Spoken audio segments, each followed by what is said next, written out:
नमस्कार दोस्तों, आप सभी का आपके अपने चैनल में मैं मनीष बिवाल तहे दिल से स्वागत और अभिनंदन करता हूं।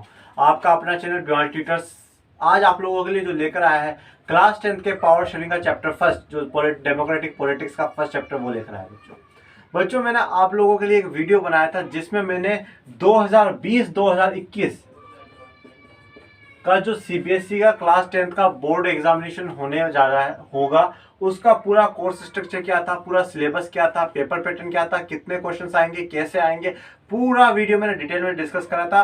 और एक सक्सेस स्टूडेंट के लिए, एक सक्सेसफुल स्टूडेंट के लिए, एक अच्छे मार्क्स लाने वाले बच्चे के लिए बहुत जरूरी है कि वो सबसे पहले ये जाने कि सिलेबस क्या है और उस सिलेबस के हिसाब से तैयारी करें। इसलिए आप सबसे मेरा हाथ जोड़ के निवेदन है, आपके अपने चैनल बिवाल ट्यूटर्स का जो पहला वीडियो था जिसमें मैंने syllabus, paper pattern, social science का पूरा डिस्कस करा, उसको पढ़े, आप उसको देखे अच्छे से, पूरे एक नोट बनाए और आप एक रजिस्टर बना के चलिएगा। मैं आपको पूरा कोर्स कराऊंगा फ्री ऑफ कॉस्ट, यूट्यूब पे मैं आपको पूरा कोर्स अवेलेबल कराऊंगा। मैंने आप लोगों को बताया था कि आपके चारों सब्जेक्ट में, हिस्ट्री में, ज्योग्राफी में, इकोनॉमिक्स में और पॉलिटिकल साइंस, डेमोक्रेटिक पॉलिटिक्स में कितने कितने चैप्टर्स आ रहे हैं, क्या क्या उनका वेटेज है, सब कुछ डिस्कस करा था। मैंने आपको यह भी बताया था कि मैं आप लोगों के लिए जो शुरू करूंगा वो पॉलिटिक्स से शुरू करूंगा, डेमोक्रेटिक पॉलिटिक्स जो आपकी बुक है उससे शुरू करूंगा बच्चों। और मैंने एक और बात आपको उस वीडियो में बोली थी जो आज बोल रहा हूँ, यही बच्चों मेरा मोटो रहेगा थ्रू आउट। जब तक मैं यूट्यूब पे वीडियोस बनाऊंगा आप लोगों के साथ हूँ, हमेशा हमेशा मेरे एक ही मोटो रहेगा, बोरिंग टू इंटरेस्टिंग मोड। कौन सा बच्चों? Boring to interesting mode. बहुत से बच्चे मुझे कहते हैं, जब मैं कोचिंग्स में पढ़ाता हूँ और करता हूँ तो बहुत से बच्चे मुझे कहते हैं, बोले सर जो सोशल स्टडीज है वो बहुत बोरिंग सब्जेक्ट है, बहुत बोरिंग है, हिस्ट्री बहुत बोरिंग है, पढ़ने में मजा नहीं आता, ऐसा वैसा। तो मैं आप लोगों को बता देना चाहता हूं बच्चों, ये मनीष बिवाल, आपका अपना दोस्त, आपका अपना साथी, आपका अपना टीचर मनीष बिवाल, बिवाल ट्यूटर्स पे जो आज आया है वो इसीलिए आया है कि बोरिंग टू इंटरेस्टिंग मोड। ये बात आप ध्यान रखिए। सिर्फ और सिर्फ आपको एक काम करना, आपको हमारे वीडियोस एंडिंग तक देखने, बीच में छोड़ दोगे फिर कहोगे सर मेरा तो इंटरेस्टिंग मोड मेरा तो आया ही नहीं, तो फिर आएगा भी नहीं दोस्तों। और ज्यादा ज्यादा लाइक करें, शेयर करें, सब्सक्राइब करें, कमेंट करें और अच्छी इन्फॉर्मेशन के लिए टेलीग्राम चैनल ज्वाइन करें, इंस्टाग्राम पर हमें ज्वाइन करें और ज्यादा ज्यादा हमें प्यार दें। और इसी दुआ और इसी उम्मीद के साथ जो आज हम लोग शुरू करेंगे क्लास 10 का चैप्टर फर्स्ट, पावर शेयरिंग का पार्ट 1। ओके बच्चों, तो शुरू करते हैं। बोरिंग टू इंटरेस्टिंग मोड, ध्यान रखिएगा और इसी उत्साह के साथ आप पढ़ते रहिए जिस उत्साह से मैं आपको पढ़ा रहा हूँ बच्चों। मैं कोई भी क्वेश्चन नहीं छूटने दूंगा आप लोगों का, चिंता ना करें, ठीक है बच्चों। पावर शेयरिंग जो आज का जो मैं वीडियो है बच्चों मेरा पार्ट 1, इस पार्ट 1 में जो मैं लेकर आया हूं वो है आपके लिए इंट्रोडक्शन। अब आप बोलोगे सर किस चीज का इंट्रोडक्शन, आपने तो पहले दे दिया पूरा सिलेबस। नहीं बच्चों, आज चैप्टर के बारे में इंट्रोडक्शन, पावर शेयरिंग क्या होता है, कैसे होता है, इंडिया में इसके लिए क्या प्रोसीजर है, सारी बातें, हर एक एक डाउट आपका क्लियर कर जाऊंगा, कोई डाउट नहीं छोड़ूंगा, एंडिंग तक देखते रहिएगा। सबसे पहले हम लोग जो चैप्टर का नाम है उसी को समझ लेते हैं, पावर शेयरिंग। सबसे पहले जो पावर वर्ड है उसको समझो बच्चों। पावर यहाँ पे फिजिकल पावर की बात नहीं की रही कि किसमें कितना फिजिकल पावर है, नहीं, यहाँ पे जो बात हो रही है बच्चों वो हो रही है पॉलिटिकल पावर की। यहाँ पे जो बात है वो है एडमिनिस्ट्रेटिव पावर की। ओके, यहाँ पे जो बात है बच्चों वो है गवर्निंग पावर की, गवर्न कैसे करना है। और जो गवर्निंग करने की पावर है वो किसके पास रहेगी, देश को चलाने की जो पावर है वो किसके पास रहेगी, ये चीज। पॉलिटिकल पावर किसके पास है, एडमिनिस्ट्रेटिव पावर, गवर्निंग पावर, ये जो है ये किसके पास है, इस पावर की बात करिए। अब शेयरिंग का मतलब आपको पता ही है बच्चों, डिवाइड कर देना, ठीक है, सबको बांट देना, सबको डिवाइड कर देना, सबको बांट देना, कुछ पावर सबको दे देना, तो वो पावर शेयरिंग यही है। अब हम ये पढ़ेंगे कि इंडिया में इसका क्या प्रोसीजर है बच्चों। अब आप सब लोग जानते हो कि पहले के टाइम में जब एंशिएंट टाइम था, ठीक है, पूरी दुनिया में क्या होता था, जो पावर, ये जो पावर थी पॉलिटिकल गवर्निंग पावर, सिर्फ एक पर्सन के पास होती थी। कौन था बच्चों वो पर्सन? वो पर्सन था आपका किंग। किंग होता था या कहीं कहीं क्वीन होती थी, इनके पास पावर होती, सारी की सारी पावर इन्हीं के पास होती थी। ये सारे डिसीजन लेते थे, ये सोचते थे देश को ऐसे चलाना है, ऐसे करना है, और इनके डिसीजन से कोई खुश है नाराज है किसी को कोई मतलब नहीं है, पर इनको कोई फर्क नहीं पड़ता था, पर बस इनको अपना डिसीजन इंप्लीमेंट लागू करवाना होता था। पर अब आज ऐसा नहीं है, हमारे देश में तो बिल्कुल भी नहीं है। और जहां पर कहीं किंग क्वीन है तो वहां पर भी लिमिटेशंस लगा दी कि साहब इतना ही पावर किंग के पास रहेगा और इतना ही पावर क्वीन के पास रहेगा, ज्यादा नहीं। अब जो पावर है बच्चों वो आ गया है पीपल्स के हाथ में, लोगों के हाथ में। पर लोगों के हाथ में क्या है बच्चों, डायरेक्ट लोग नहीं जाते। आज आप बोलो नहीं सब आज ये कानून बनाना है, आज देश में ये चीज होनी चाहिए, सब वोट करो, सब एक साथ हम लोग वोट नहीं कर सकते। इसलिए डिफरेंट प्रोसीजर हम लोगों ने डिसाइड करा। वो पूरा प्रोसीजर देखने के लिए आप मेरे साथ वीडियो में बने रहिए बच्चों। अब हम लोग शुरू करते हैं कि भारत में पावर शेयरिंग का क्या प्रोसीजर है। ठीक है बच्चों, भारत में पावर शेयरिंग कैसे है और क्या है वो उसको आप पूरी तरह से जानते हैं। भारत में जो पावर शेयरिंग है बच्चों, उसको दो टाइप में, कितने टाइप्स में बच्चों, दो टाइप में, ध्यान से देखिएगा, दो टाइप में। पहला है आपका हॉरिजॉन्टल, कौन सा है, हॉरिजॉन्टल, और दूसरा जो बच्चों है वो आपका वर्टिकल। पहला हॉरिजॉन्टल, दूसरा आपका वर्टिकल। हॉरिजॉन्टल में भी तीन टाइप है बच्चों, कौन कौन से हैं, तीन है। पहला लेजिस्लेचर, दूसरा executive, and third one is judiciary. First is legislature, second is executive, and third is judiciary. These are the three parts of the horizontal power sharing in India. Okay, now discuss about the vertical. In vertical, central government, state government, and last and final is local government. Actually बच्चा जो central government और state government है, इस video में हम इसी के बारे में चर्चा करेंगे। लोकल गवर्नमेंट एक्चुअली क्या है, बाद में कॉन्स्टिट्यूशन में जोड़ी गई है। इस पे कभी अपन एक स्पेशल से वीडियो बनाएंगे, अलग से वीडियो बनाएंगे। ये आपके अभी इसमें इस चैप्टर में इतना है भी नहीं, इसलिए भी मैं ज्यादा डिस्कस नहीं करूंगा। लोकल गवर्नमेंट में आप इतना समझ लीजिए, दो चीज है, दो पार्ट है। फर्स्ट जो है वो है पंचायती राज। पंचायती, जो पंचायती राज किसके लिए है, रूरल एरिया के लिए है, गाँवों के लिए। आपने देखा होगा सरपंच चुने जाते हैं, वो लोकल गवर्नमेंट का पार्टी है। और जो अर्बन एरिया है बच्चों, वहां क्या है, म्युनिसिपालिटीज। आप लोग देखते हो कि आपके वार्ड में एक काउंसिलर चुना जाता है, ये अर्बन एरिया के लिए, शहरों के लिए, पार्षद जिसे हम हिंदी में कहते हैं, वो चुना जाता है। तो ये लोकल गवर्नमेंट के पार्ट है, ठीक है बच्चों। But central government, state government, judiciary, executive and legislature, we will discuss one by one each and everything in detail. But we started from which, legislature. हम स्टार्ट किससे करते हैं, लेजिस्लेचर से शुरू करेंगे। आपको सब कुछ समझा दूंगा, कोई डाउट आपके दिमाग में नहीं छोड़ूंगा बच्चों। फिर भी रह जाए तो फिर कमेंट बॉक्स तो आपके पास है ही, सबके पास है, कमेंट जरूर करिएगा बच्चों। अच्छा लगे तो भी करिएगा, लाइक शेयर सब्सक्राइब तो रुकना ही नहीं चाहिए। सब्सक्राइब करे बिना तो आपको जाना ही नहीं इस चैनल से बच्चों, और मैं विश्वास दिलाता हूं आप लोग सब्सक्राइब करे बिना जाओगे भी नहीं। अब हम लोग आते हैं लेजिस्लेचर में। अब लेजिस्लेचर क्या होता है, क्या फंक्शन है बच्चों। लेजिस्लेचर का जो फंक्शन है बच्चों, वो है to make laws for the country. देश के लिए कानून बनाने का जो काम है, टू मेक लॉज, देश के लिए कानून बनाने का जो काम है वो किसका है, लेजिस्लेचर का। बट अब लेजिस्लेचर क्या होता है सर, कौन बैठता है लेजिस्लेचर में, जो इंडिया में है बच्चों वो है पार्लियामेंट। देखो बच्चों, पार्लियामेंट, अब आप पूछो सर पार्लियामेंट क्या है। पार्लियामेंट का मैं एक आपको सिंपल सी छोटी सी डेफिनेशन बताता हूँ, अपने वर्ड्स में बताता हूँ, जो आप एक बार समझ लीजिएगा, इमेजिनेशन सोच देखिएगा कि बिल्कुल वैसा हमारा क्या है, पार्लियामेंट होता है। पार्लियामेंट क्या है बच्चों, इट इज अ प्लेस, क्या है, it is a place where all national level representative sit together and to make laws. Okay बच्चों, क्या तो पार्लियामेंट का क्या, it is a place where all national level representative, आप वर्ड को समझिएगा, रिप्रेजेंटेटिव। रिप्रेजेंटेटिव वर्ड बहुत इंपॉर्टेंट है। सारे के सारे पॉलिटिकल लीडर्स नहीं, सिर्फ वही जो इलेक्शन जीत कर वहां गए, पार्लियामेंट में गए, वो जो रिप्रेजेंट कर रहे हैं, पब्लिक को रिप्रेजेंट कर रहे हैं, तो वह रिप्रेजेंटेटिव बैठते हैं और कानून बनाते हैं, उसी को हम लोग पार्लियामेंट कहते हैं। ठीक है बच्चों, parliament is consist of three parts. Parliament तीन पार्ट से मिलकर बच्चों बना है। वो थ्री पार्ट्स क्या है, हम उनको देखते हैं। First is Lok Sabha, first is Lok Sabha,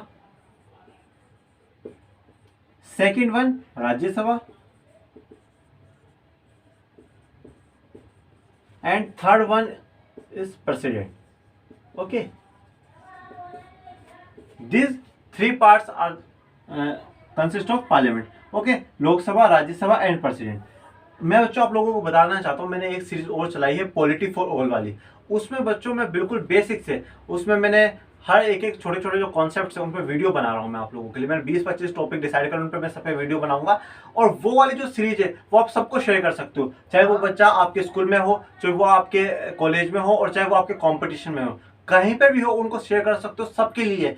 और उसी में मैं लोकसभा के लिए भी वीडियो बना रहा हूँ, राज्यसभा के लिए बना रहा हूँ, प्रेसिडेंट सबके लिए बनाऊंगा, और सारा ये पूरा प्रोसेस है और भी अच्छे से आपको उसमें समझ में आएगा। तो ये जो लोकसभा, इसको भी समझने के लिए अगर आप में इच्छा है, आप में क्यूरियोसिटी है, और एक स्टूडेंट में क्यूरियोसिटी होना बहुत जरूरी है बच्चों, जानने की क्यूरियोसिटी होनी चाहिए, तो उस सब को जानने के लिए आप उस सीरीज में जाकर आप देख सकते हैं बच्चों। अभी आपके लिए इतना ही काफ़ी है, लोकसभा, राज्यसभा, प्रेसिडेंट, इन तीन से हमारा पार्लियामेंट मिलकर बनता है। और ये कानून भी कैसे बनाते हैं, लॉ भी कैसे बनाते हैं, ये भी मैंने आपको उस वाली सीरीज के फर्स्ट वीडियो में समझाया है, जिसकी हेडिंग है लेजिस्लेचर, एग्जीक्यूटिव एंड जुडिशरी। उसमें मैंने पूरा डिटेल में आपको उसमें समझाया, आप देखना चाहें तो देख सकते हैं, नहीं बाकी यहाँ तक भी पढ़ लेंगे तो आपके लिए इनफ होगा। ठीक है बच्चों, तो अब हम लोग ये पार्लियामेंट आपका हो गया। अब हम लोग जो आते हैं एग्जीक्यूटिव की तरफ, कि एग्जीक्यूटिव क्या है। ओके बच्चों, executive, what is executive. Executive को सबसे पहले आपको मतलब समझना जरूरी है बच्चों, कि मतलब क्या है। Person who handling day to day work of government. ठीक है, सरकार के जो डे टू डे के वर्क होते हैं उनको हैंडल करते हैं, उनको हम क्या कहते हैं, एग्जीक्यूटिव कहते हैं बच्चों। अब इस एग्जीक्यूटिव का फंक्शन क्या है, देखते हैं, फंक्शन देख लेते हैं। To implement laws made by legislature. अब जो कानून लेजिस्लेचर ने बनाया, अभी मैंने आपको बता दिया था, लेजिस्लेचर में पार्लियामेंट है, लोकसभा, राज्यसभा, प्रेसिडेंट मिलकर कानून बनाते हैं। सॉरी, जो उन्होंने कानून बनाया उसको इम्प्लीमेंट, लागू करवाना, इन फोर्स लाना, वो काम किसका है, एग्जीक्यूटिव का है बच्चों। Executive are also of two types. Executive बच्चों आपके दो टाइप के होते हैं, वो दोनों टाइप भी मैं आप लोगों को बता देता हूँ, जिससे कि एग्जीक्यूटिव का भी आपका पूरा जो है अच्छे से क्लियर हो जाएगा। और मैंने शुरू में आपको बोला था, मैं आपको कोई भी डाउट नहीं रहने दूंगा, तो नहीं रहने दूंगा। Executive are two types. First one is that political temporary. आप फर्स्ट वाले को पॉलिटिकल एग्जीक्यूटिव भी कह सकते हैं, टेम्परेरी एग्जीक्यूटिव भी कह सकते हैं। अब सर इनमें आएगा कौन, इनमें आते हैं prime minister, president, chief minister, governor, ministers. ये जो सब है बच्चों, ये कौन होते हैं, ये इस वाले टाइप के एग्जीक्यूटिव होते हैं, पॉलिटिकल और टेम्परेरी। पॉलिटिकल इसलिए बच्चों क्योंकि सब कोई इलेक्शन के थ्रू या कोई पॉलिटिकल पोस्ट है, पॉलिटिकल ही पोस्ट है, इन्होंने कोई एग्जाम नहीं दिया इसके लिए, तो ये पॉलिटिकल है। टेम्परेरी इसलिए कि आफ्टर 5 ईयर्स बाद वो बदल जाएंगे, 5 साल बाद ही चेंज हो जाएंगे, क्योंकि हर 5 साल में हमारे इलेक्शन होते हैं, तो किसी न किसी प्रोसीजर में 5 साल में क्या होते हैं, हट जाते हैं। सेकेंड वन जो है बच्चों वो है नॉन पॉलिटिकल, परमानेंट और एडमिनिस्ट्रेटिव। आप जो सेकेंड टाइप के जो एग्जीक्यूटिव हो, उन्हें आप तीन नाम आप उनके लिए यूज कर सकते हैं, non political executive, permanent executive और एडमिनिस्ट्रेटिव एग्जीक्यूटिव। ठीक है, अब इसमें कौन आता है, आपके आईएएस ऑफिसर्स हैं, आईपीएस ऑफिसर्स हैं, आईआरएस ऑफिसर्स हैं, जो बड़े बड़े ऑफिशियल्स हैं, वो सारे इसमें आएंगे। नॉन पॉलिटिकल इसलिए क्योंकि इन्होंने एग्जाम दिया, बाकायदा पूरे थ्रू एग्जामिनेशन के प्रोसीजर से इलेक्ट होकर आए, सेलेक्ट होकर आए, सॉरी। परमानेंट इसलिए सरकार बदल जाएगी, बट ये 60 साल तक रहेंगे, जब तक इनकी एज 60 ईयर्स की नहीं हो जाती तब तक रहेंगे। एडमिनिस्ट्रेटिव इसलिए क्योंकि मैंने आपको बताया डे टू डे का जो वर्क हैंडल कर रहे हैं वही तो एग्जीक्यूटिव है, इसलिए एडमिनिस्ट्रेशन को भी हैंडल कर रहे हैं। तो दूसरी पावर किसके पास सेपरेट हुई, एग्जीक्यूटिव के पास। एग्जीक्यूटिव मैंने आपको अच्छे से समझा दिया बच्चों। ओके, अब हम लोग जो फाइनली हम लोग बढ़ते हैं वो है हमारा जुडिशरी। ठीक है, फिर उसके बाद central government, then state government. Okay, judiciary सबसे, जुडिशरी लेजिस्लेचर हम लोग पढ़ चुके हैं, एग्जीक्यूटिव पढ़ चुके हैं, अब जो हम लोग पढ़ते हैं वो जुडिशरी पढ़ते हैं। जुडिशरी का सबसे पहले आपको मीनिंग समझना चाहिए, all the courts in the country combinedly called judiciary. ठीक है, जितने भी कोर्ट हैं भारत में उन सबको मिला के हम लोग क्या कहते हैं, जुडिशरी कहते हैं। अब इंडिया में जो आपको कोर्ट्स मिलेंगे, सबसे एपेक्स जो सबसे बड़ा कोर्ट है वो कौन सा बच्चों, सुप्रीम कोर्ट। एपेक्स बॉडी है, सबसे हाईएस्ट जुडिशियल बॉडी है इंडिया में।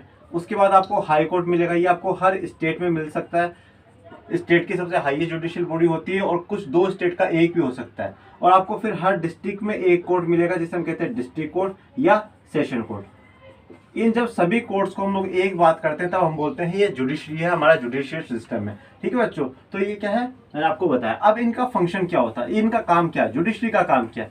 जुडिशरी में जब पार्लियामेंट में कोई भी लॉ बनेगा, ओके, पार्लियामेंट में जब भी कोई लॉ बनेगा तो सबसे पहला काम तो क्या है, उसका रिव्यू किया जाएगा, रिव्यू द लॉ। और इसको जब पार्लियामेंट का कानून बनेगा तो उसको रिव्यू कौन करेगा, सुप्रीम कोर्ट करेगा। कौन करेगा, सुप्रीम कोर्ट। रिव्यू का मतलब क्या है कि भाई जो कानून पार्लियामेंट ने बनाया है, लेजिस्लेचर ने बनाया है, वो सही तो है ना। सही का मतलब कॉन्स्टिट्यूशन के अगेंस्ट में नहीं होना चाहिए। जो बेसिस कॉन्स्टिट्यूशन ने बनाया है देश के लिए उससे बाहर नहीं होना चाहिए, उन बेसिस के अंदर अंदर ही होना चाहिए और संविधान के खिलाफ कोई कानून नहीं होना चाहिए। ये चेक कौन करता है? जुडिशरी करता है। Next, interpret laws. कोई कानून हो, चाहे वो इंडियन कॉन्स्टिट्यूशन का कोई आर्टिकल हो या इंडियन कॉन्स्टिट्यूशन का कोई प्रोसीजर हो या देश में चल रहा कोई कानून हो, उसको इंटरप्रेट भी करता है, उसको समझाता भी है कि साहब ये आर्टिकल या ये जो लॉ है इसका एक्चुअल मीनिंग ये है, तो इसको इस तरीके से यूज ना किया जाए, इसका सही यूज किया जाए। तो ये जो काम है बच्चों, ये क्या है? जुडिशरी का काम है। हमने लेजिस्लेचर पढ़ लिया, एग्जीक्यूटिव पढ़ लिया, जुडिशरी पढ़ लिया। अब मैं आपको सेंट्रल गवर्नमेंट और स्टेट गवर्नमेंट भी जल्दी से समझा देता हूँ, फिर आपका ये जो वीडियो लेक्चर है ये पूरा कंप्लीट हो जाएगा। सेंट्रल गवर्नमेंट बच्चों, ये जो है आपका वर्टिकल का पार्ट है। सेंट्रल गवर्नमेंट को हम लोग यूनियन गवर्नमेंट भी कहते हैं। क्या कहते हैं? यूनियन गवर्नमेंट कहते हैं। ओके, अब इनका क्या काम है? They make rules and regulation for the entire country. ये पूरे देश के लिए नियम कानून कायदे ये बनाते हैं। कौन बनाते हैं? यूनियन गवर्नमेंट, सेंट्रल गवर्नमेंट बनाएगी, पूरी कंट्री के लिए बनाएगी। जो भी कानून, जो भी rules and regulation central government बनाएगी वो पूरे देश में लागू होंगे, किसी एक पर्टिकुलर स्टेट या पर्टिकुलर प्लेस में नहीं। नेक्स्ट आता है आपका स्टेट गवर्नमेंट। अब स्टेट गवर्नमेंट में क्या होता है बच्चों? जो भी rules and regulation state government बनाएगी, ओके, तो वो क्या है? एक पर्टिकुलर स्टेट में ही क्या होंगे? इंप्लीमेंट होंगे, लागू होंगे। जैसे अगर राजस्थान की सरकार बनाएगी तो राजस्थान में, केरला की केरला में, पंजाब की पंजाब में, ये आपके होंगे स्टेट गवर्नमेंट में। और जो सेंट्रल गवर्नमेंट बनाएगी वो उसमें। सेंट्रल गवर्नमेंट में आपका कौन आते हैं? पीएम आते हैं और उनके मिनिस्टर्स आते हैं। ओके, और यहाँ पे कौन आएंगे? चीफ मिनिस्टर आएंगे और इनके मिनिस्टर्स आएंगे। ओके, ठीक है बच्चों। तो ये हमारा सेंट्रल गवर्नमेंट और स्टेट गवर्नमेंट। लोकल गवर्नमेंट मैंने आपको पहले ही बता दिया था, उस पर पूरा डिटेल करने की अभी जरूरत नहीं है बच्चों। तो ये था हमारा जो आपका पावर शेयरिंग का चैप्टर फर्स्ट का पार्ट 1 इंट्रोडक्शन, वो मैंने आपको बता दिया। नेक्स्ट जो टॉपिक के बच्चों में लेकर आऊंगा वो है बेल्जियम एंड श्रीलंका के बारे में।